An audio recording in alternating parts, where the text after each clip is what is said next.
Good morning, everybody. I'm Ed Parcaut with Mike Kelly, Real Estate Jerky Daily. How's it going, Mike? Live. Oh, it's going good. Good. 4 more days.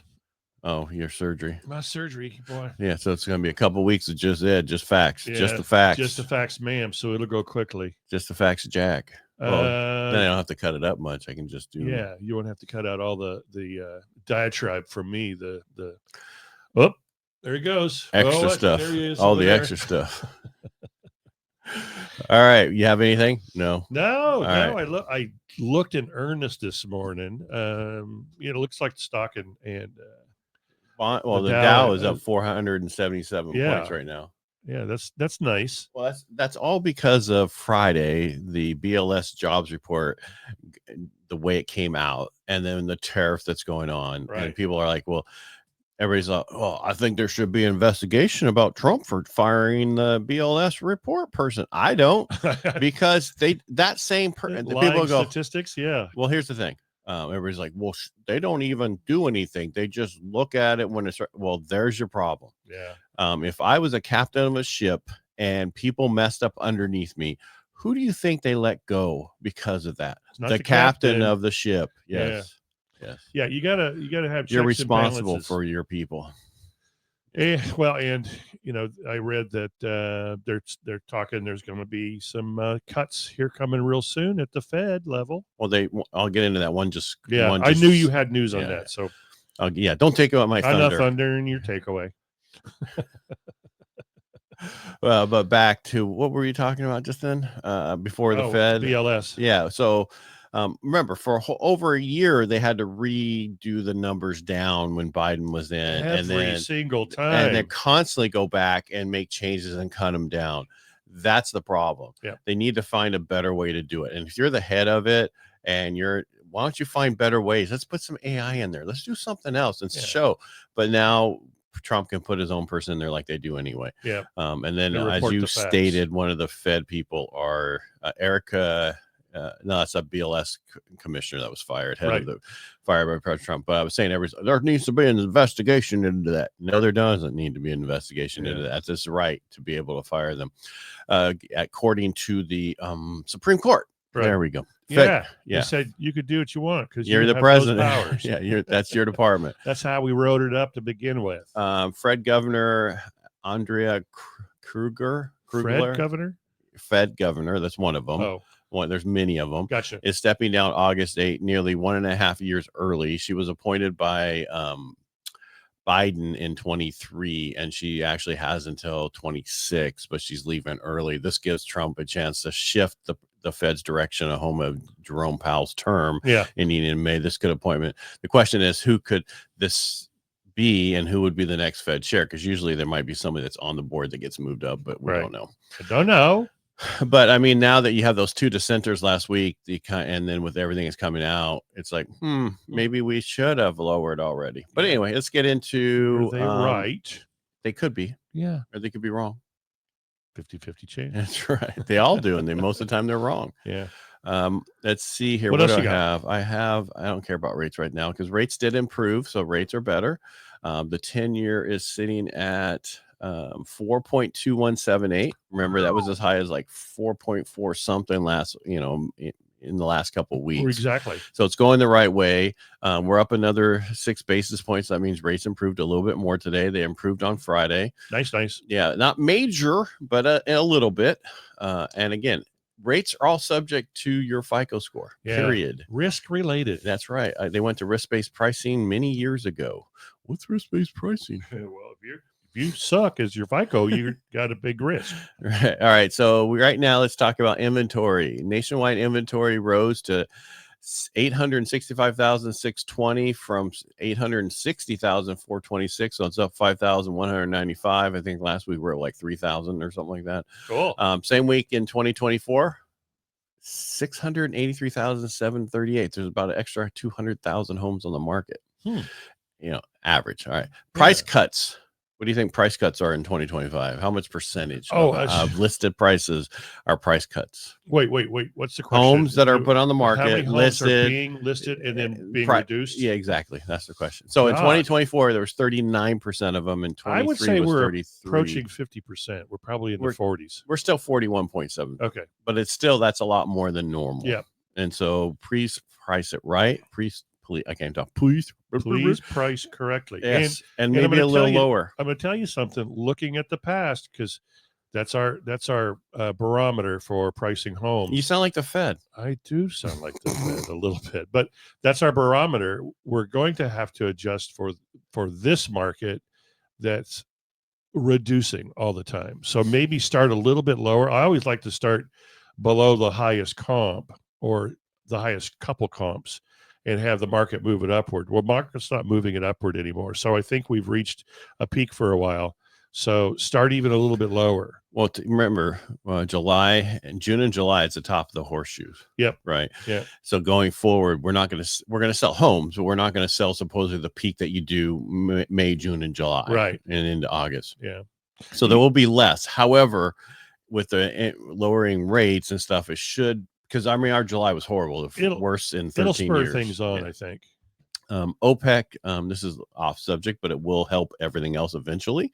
OPEC announced a 547,000 barrels a day increase in September. Oil prices dropped 2% this morning in reaction to that. However, India might pull back from Russian oil. Really? Yeah, because we slapped them with some things saying, if you're going to buy that stuff, we're going to hit you with tariffs. Good. Yeah. We could see a 1.7 million barrel removed from global supply, basically neutralizing what just happened. So basically what they did is they said, okay, we're going to increase here in case India does this. So it's neutral and it's no big deal. No biggie. But here's the thing. California will still have the highest gas prices in the nation. Right. Because we're down to 2 refineries or something like that. Almost one. Yeah. Well, the one over in Benicia, that one was shut down. Right. And 400 homes went on the market in Fairfield and the other place. Wow. Yeah, right next to it. Because some people I know were buying Benicia, and they think, well, I think prices are going to go down because of that refinery. And it's like, okay, well, the people working at the refinery are not owning homes in Benicia. Yeah. Because the average home is pretty much the conforming loan limit. Yeah. So that's really hard. They make good money, but not that good money. They're not like on the oil rig in Texas. I've got a really good friend who works in the refinery in Martinez, and they had a little blow up issue a while ago. A couple people died. And ouch. I think he's approaching retirement age, so he won't be affected by when it shuts down. Yes, that's the problem. All these are shutting down. We won't allow this current governor and all these people won't allow us to get oil elsewhere and other stuff. It has to be California, Well, that's his big E mandate, but gas is so expensive, everybody's going to convert to electricity. No, we're not. You don't have the grid to do it. No, I don't want electricity at home is expensive. It is. I mean, and remember last summer when they were saying, please charge your cars on odd. Not when you don't use your air conditioner. Use your air conditioner or charge your car, but don't do both. Don't do both. Yeah. But so if you're charging your car, go out in it and use the air conditioning in your car while it's charging. Exactly. I know how to get around the system. That's right. Yeah. The question is, okay, how does that work? Anyway. Yeah, it doesn't charge your car.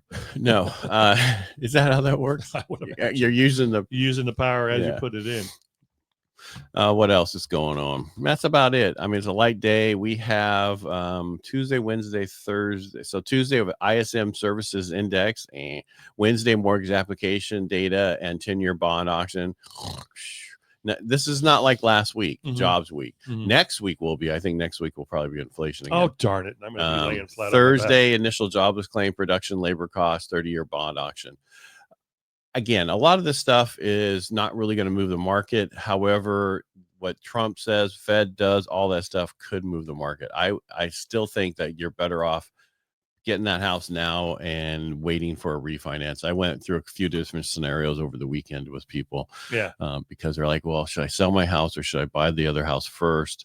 And it just depends. It depends on a lot of things. You have to go through those. There's so many moving parts. Yeah, So, and I can't just say, yes, you should sell your house. Well, will the people wait for you to sell your house, or do they need to sell it first? Luckily, this person will wait until their house gets contingent before they move forward. Yeah, I've got a situation like that right now too. And luckily the replacement property isn't moving as well. But I think we'll get ours sold here fairly soon. Well, I mean, it takes a while, It does. It's an interesting time. People are just afraid to say, "Oh, I'm going to pull the trigger now," but what if I make a mistake? Well, there's always a 50-50 chance. What mistake are you making? You're not making a mistake. That's the question. So you need to do a T account. What mistake am I making and what am I not? Yeah. And just go through there and write those down. What will this same home be worth after the market changes?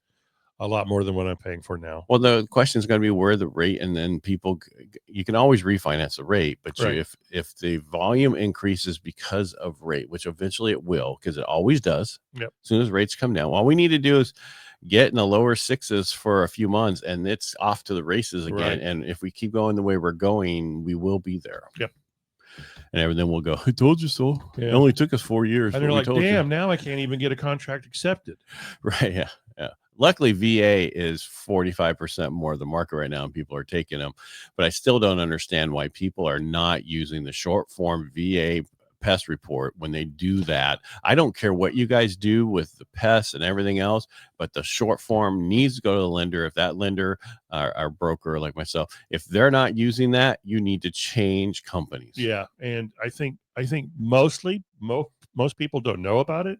Brokers aren't letting them know. It starts at the broker and comes on down, but brokers aren't letting them know, and not enough of them are listening to us.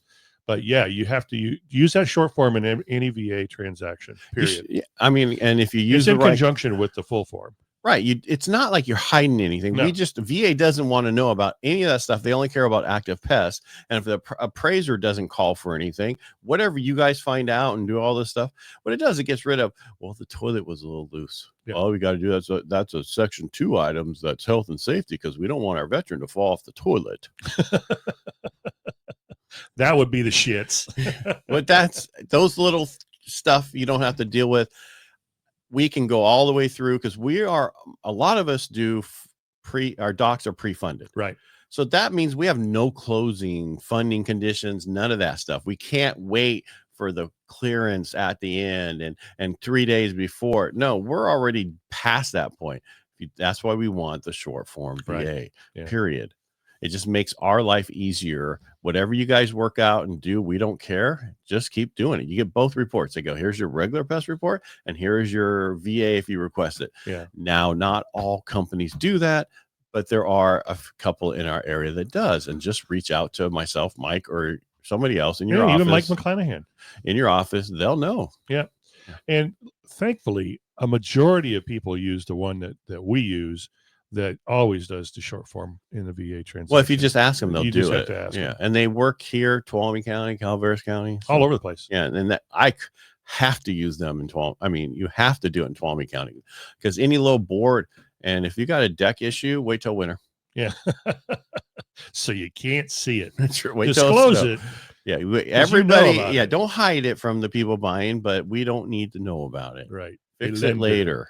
Yeah. Because it's always an issue. If you think that a deck's not going to be a problem, it's always going to be a problem. Even when you own the house, you're going to have to do stuff to it. So true. All right, that's all I have. I'm getting off my soapbox. I got 2 more days to be soapboxed. All right. Well, we'll be back tomorrow with some more news. We appreciate you listening to us, especially you on Instagram over there. Yeah. And on X. And if you have any questions, you can always just reach out to us, message us, or anything at all. And we're here to help. There's my number. There's his email. All right. I'm Ed Parcaut everywhere. Yep. All right. Make it a great day, and we'll talk to you tomorrow. Bye. Y'all.